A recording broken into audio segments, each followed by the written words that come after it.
What's going on, everybody, and welcome back to a brand new episode on my channel. As always, I'm Jay, and guys, I'm so excited to be reviewing a film that I have been dying to see, which is John Carpenter's The Thing.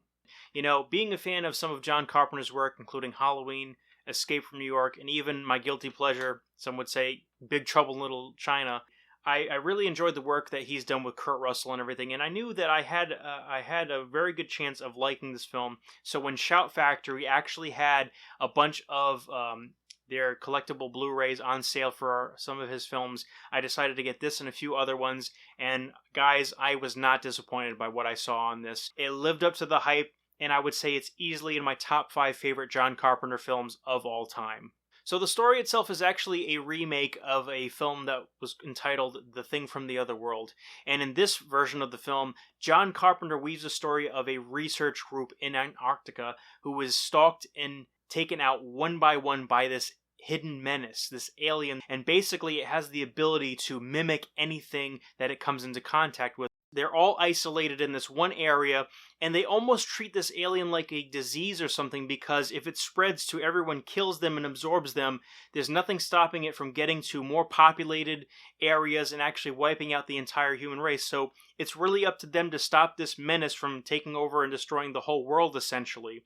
And I thought that that was a kind of a cool dichotomy and everything on this. And of course you have Kurt Russell, who is always great in the majority of the films that he's in, but then you had kind of at the time some upstarts and everything, such as Keith David, whom many of us remember as Goliath in the Gargoyles and as Spawn in the animated Spawn HBO series. And then beyond that, which is one of the most hilarious things that many people might not know, but Wilford Brimley. Diabetes. I mean, I didn't expect this film to really pull me in as it did, and it was one of the best movie-going experiences ever.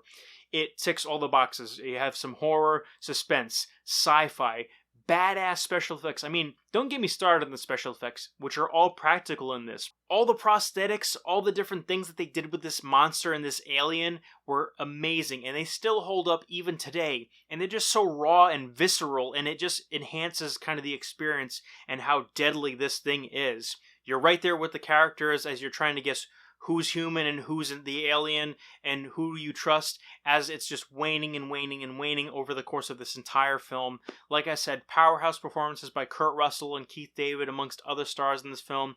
John Carpenter is on his A game, and guys, all I can say is that if you haven't seen this, it is fantastic. Overall, guys, I give this film a solid 4 out of 5 stars. You won't regret watching it, and guys, it is one of the best films that John Carpenter has ever made. Like I said, my top 5 John Carpenter films, this is going to be in it for sure, and I highly recommend watching this film if you haven't. But all in all, guys, thank you so much for joining me. Guys, if you like this video, like, comment, and subscribe, and share this video around the interwebs. As always, guys, though, I'm Jay, so until next time, take care. Bye.